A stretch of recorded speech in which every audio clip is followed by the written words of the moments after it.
ومن تبعهم أجمعين. أما بعد فأعوذ بالله من الشيطان الرجيم. بسم الله الرحمن الرحيم. فضل الله المجاهدين بأموالهم وأنفسهم على القاعدين درجة وكلا وعد الله الحسنى. صدق الله العظيم وبلغنا رسوله النبي الكريم ونحن على ذلك لمن الشاهدين والشاكرين والحمد لله رب العالمين. کوئی زبان خالی نہ رہے، بآواز بلند درود پاک پڑھنے کی سعادت حاصل کریں. اللهم صل على محمد وعلى آل محمد كما صليت على إبراهيم وعلى آل إبراهيم إنك حميد مجيد.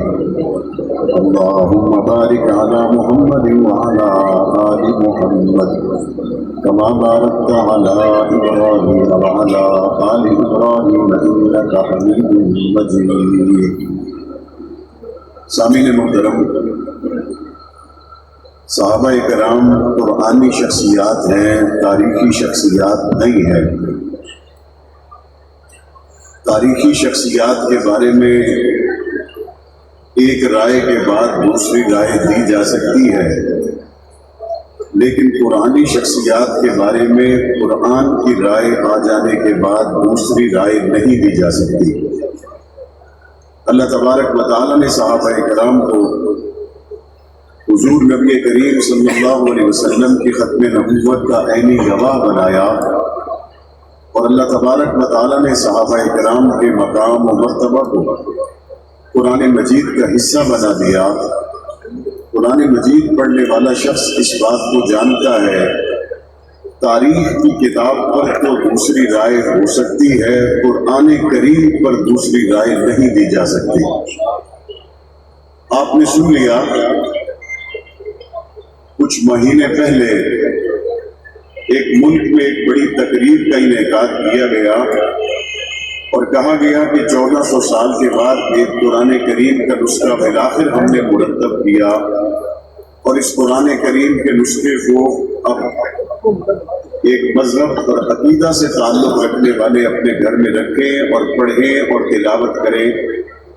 یہ 1400 سال کے بعد قرآن مجید کو مکمل سمجھنے والے اصل میں خود نامکمل ہے. 1400 سال سے قرآن مجید بھی مکمل ہے، 1400 سال سے حضور نبی کریم صلی اللہ علیہ وسلم کا دیا گیا پیغام بھی مکمل ہے، اور 1400 سال سے صحابہ کرام کا مقام اور مرتبہ بھی مکمل قرآن مجید میں اللہ نے بیان کر دیا ہے. نامکمل لوگ، ادھورے لوگ آج تک باتوں میں الجھے ہوئے ہیں، اور محمد کریم کو جاننے والے اور ان کے صحابہ کو ستاروں کی طرح سمجھنے والے جنت کا راستہ بنا رہے ہیں، اور جنت تک پہنچنے میں کوئی دیر نہیں ہے. قرآن مجید میں اللہ تبارک و تعالیٰ نے صحابہ کرام کا جو مقام اور مرتبہ بیان کیا، آپ اندازہ لگائیے. میں نے قرآن مجید کی ایک آیت کریمہ تلاوت کی جس سے آپ کو اندازہ ہوگا کہ قرآن کی نظر میں صحابہ کا مقام کیا ہے. اللہ کہتا ہے کہ ہم نے فضیلت دی مجاہدین کو قائدین پر. یہ مجاہدین کون ہیں؟ جو اپنے گھر سے نکل گئے اعلاء کلمت اللہ کے لیے، جنہوں نے اپنا کنبہ قبیلہ وطن چھوڑ دیا اور اپنی جان قربان کرنے کے لیے حضور کی شانہ بشانہ حضور کے قافلے میں شریک ہو کر اپنے وطن سے دور، علاقے سے دور اپنی جان قربان کرنے کے لیے روانہ ہو گئے. اور یہ قائدین کون ہے؟ یہ وہ ہیں جو اپنے گھر میں بیٹھ گئے لیکن ان کے دل میں ایمان تھا. یہ وہ تھے جو اپنے گھر میں رہے، حضور کے ساتھ نہیں جا سکے. نہ جانے کی وجہ ان کے پاس اتنی مالی وسعت نہیں تھی کہ حضور کے ساتھ شامل ہو کر چلے جاتے. ان کے پاس اپنی سواریاں نہیں تھی کہ پاک پیغمبر کے ساتھ شامل ہوتے اور حضور کے شانہ بشانہ کفار کا مقابلہ کرتے. ان کے مالی حالات کمزور تھے یا ان کی جسمانی حالت کمزور تھی. کسی معذوری کی وجہ سے، بیماری کی وجہ سے یہ اس غزوے میں شریک نہ ہو سکے. اللہ تبارک و تعالیٰ قرآن مجید میں کہتا ہے فضل اللہ المجاہدین باموالہم وانفسہم علی القاعدین درجہ، ہم نے فضیلت دی ہے مجاہدین کو قائدین پر، لیکن یہ جو گھر میں بیٹھنے والے ہیں دل تو ان کے بھی سچے ہیں، یہ جو گھر میں بیٹھنے والے ہیں کلمہ تو انہوں نے بھی میرے محمد کا پڑھا ہے، یہ جو گھر میں بیٹھنے والے ہیں مالی وسعت نہیں تھی ورنہ اپنی سواریوں کو دوڑاتے ہوئے حضور کے شانہ بشانہ میدان کارزار میں اتر جاتے۔ یا اللہ آپ نے فضیلت دی ہے مجاہدین کو قائدین پر، اور ترتیب بھی یہی ہونی چاہیے تھی، جو میدان میں چلا گیا قربان ہونے کے لیے اسی کو فضیلت ملنی چاہیے، اور جو کسی مجبوری کی وجہ سے جائز عذر کی وجہ سے گھر میں رک گیا اسے فضیلت ان پر نہیں ملنی چاہیے۔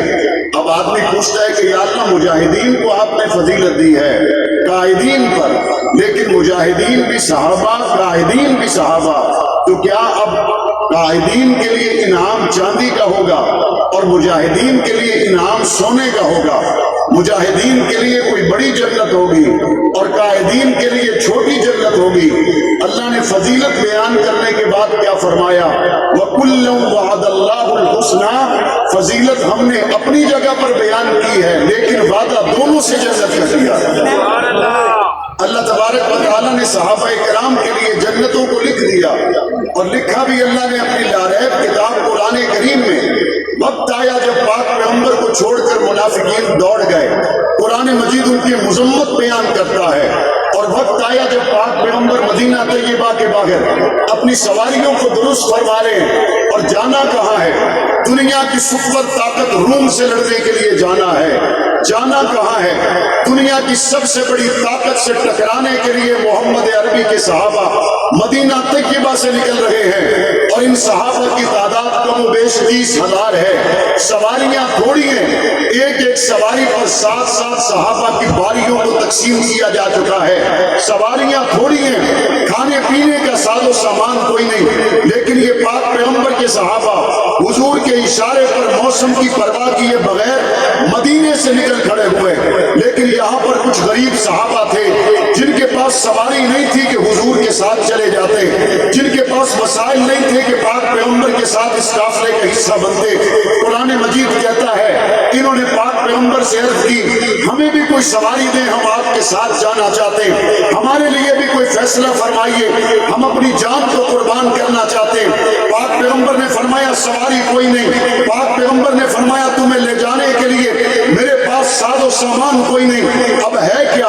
پاک پیغمبر نے فرمایا ہم جا رہے ہیں، میرے ساتھ یہ 30,000 صحابہ کا لشکر ہے، تم نہیں جا سکتے، تم واپس لوٹ جاؤ۔ قرآن مجید ان کے واپس لوٹنے کو بیان کرتے ہوئے کہتا ہے تولت اعینہم تفیض من الدمع حزنا الا یجدوا ما ينفقون۔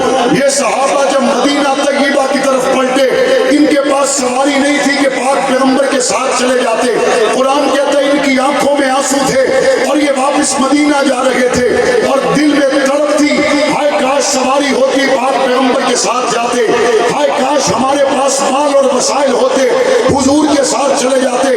منڈی بہاوالدین کے لوگوں صحابہ کے مقام دیکھیے، وہ اپنے مال و دولت میں رہنے والے لیکن تھے منافق، پاک پیغمبر کے ساتھ نہ آئے۔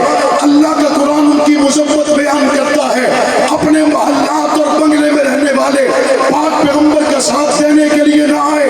قرآن مجید ان کو جہنم کے نچلے طبقے میں جلتا ہوا بتاتا ہے، وہ جو وسائل ہونے کے باوجود حضور کے ساتھی نہ بنے۔